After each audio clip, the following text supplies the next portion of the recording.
RCB की लापरवाही से बेंगलुरु में मचा मौत का तांडव। पुलिस भगवान नहीं, न्यायाधिकरण की सख्त टिप्पणी। 4 जून को बेंगलुरु के चिन्नास्वामी स्टेडियम के बाहर जो कुछ भी हुआ वह किसी अप्रत्याशित प्राकृतिक आपदा से कम नहीं था, मगर इस त्रासदी के पीछे को प्रकृति नहीं बल्कि एक सुनियोजित लापरवाही थी, जिसका केंद्र बना आरसीबी का बिना अनुमति के निकाला गया विजय जुलूस। केंद्रीय प्रशासनिक न्यायाधिकरण की जांच रिपोर्ट और तीखी टिप्पणी ने इस पूरे घटनाक्रम के असली दोषी को उजागर कर दिया है। इस हादसे में 11 निर्दोष लोगों की जान चली गई और दर्जनों घायल हो गए, और यह सब हुआ सिर्फ इसलिए क्योंकि आरसीबी प्रबंधन ने सोशल मीडिया पर अचानक विजय जुलूस की घोषणा कर दी, बिना प्रशासन को सूचना दिए, बिना पुलिस की अनुमति लिए। न्यायाधिकरण ने इस पर स्पष्ट कहा, पुलिस कोई जादूगर या भगवान नहीं है जो अचानक लाखों की भीड़ को नियंत्रित कर सके। लापरवाही की कीमत चुकाई जनता ने।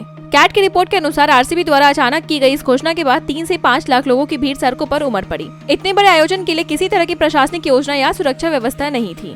पुलिस को ना तो पहले से जानकारी दी गई, ना ही तैयारी का समय मिला। ऐसे में जब भीड़ बेकाबू हुई, भगदड़ मच गई और लोगों की जान चली गई। यह सिर्फ एक ट्रैफिक या लॉ एंड ऑर्डर की विफलता नहीं थी, बल्कि आयोजक संस्था की असंवेदनशीलता और गैर जिम्मेदारी का सीधा नतीजा था। क्या कहता है कानून और प्रशासनिक प्रक्रिया? किसी भी सार्वजनिक आयोजन के लिए पहले से लिखित अनुमति लेना आवश्यक होता है। इसमें शामिल होते हैं ट्रैफिक प्लान, सुरक्षा बंदोबस्त, आपातकालीन सेवाएं और भीड़ नियंत्रण की रणनीति। आरसीबी जैसे ब्रांड से यह उम्मीद की जाती है कि वह नियम कायदों का पालन करेगा, खासकर तब जब आयोजन से लाखों लोग प्रभावित हो सकते हैं। यहाँ प्रश्न यह भी उठता है कि आरसीबी के पास पर्याप्त संसाधन, ब्रांड वैल्यू और अनुभव है, फिर भी उन्होंने सुरक्षा उपायों को नजरअंदाज क्यों किया? क्या यह जीत के उत्साह में अंधा हो जाना था या जनता की सुरक्षा को लेकर एक आपराधिक उदासीनता? पुलिस की भूमिका और सीमाएं।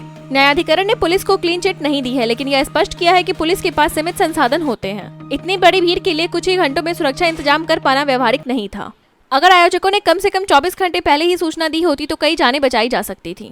यह हादसा बताता है कि आयोजकों और प्रशासन के बीच तालमेल की कितनी आवश्यकता है। पुलिस को दोष देने से पहले यह देखना जरूरी है कि उसे तैयारी का मौका मिला या नहीं। क्या आरसीबी लेगा नैतिक जिम्मेदारी? अब सवाल उठता है कि आरसीबी इस हादसे की नैतिक जिम्मेदारी स्वीकार करेगा। अभी तक आरसीबी की ओर से कोई स्पष्ट माफी या जिम्मेदारी लेने का संकेत नहीं मिला है, जिससे आक्रोश और बढ़ता जा रहा है। सामाजिक संगठनों और नागरिक अधिकार समूहों ने आरसीबी प्रबंधन पर कड़ी कार्रवाई की मांग की है। साथ ही यह भी कहा जा रहा है कि खेल आयोजनों में सुरक्षा के मानकों को दोबारा परिभाषित करने की जरूरत है। खेल का जश्न बना मातम का कारण। आरसीबी की यह घटना सिर्फ एक हादसा नहीं, एक चेतावनी है उन सभी आयोजनों के लिए जो जन सुरक्षा को हल्के में लेते हैं। जीत का उत्सव मनाना गलत नहीं, लेकिन उसकी कीमत लोगों की जान हो यह किसी भी हालत में स्वीकार्य नहीं। इस घटना ने हमें याद दिलाया है कि जितनी जिम्मेदारी सरकार और प्रशासन की होती है, उतनी ही जिम्मेदारी आयोजकों की भी होती है।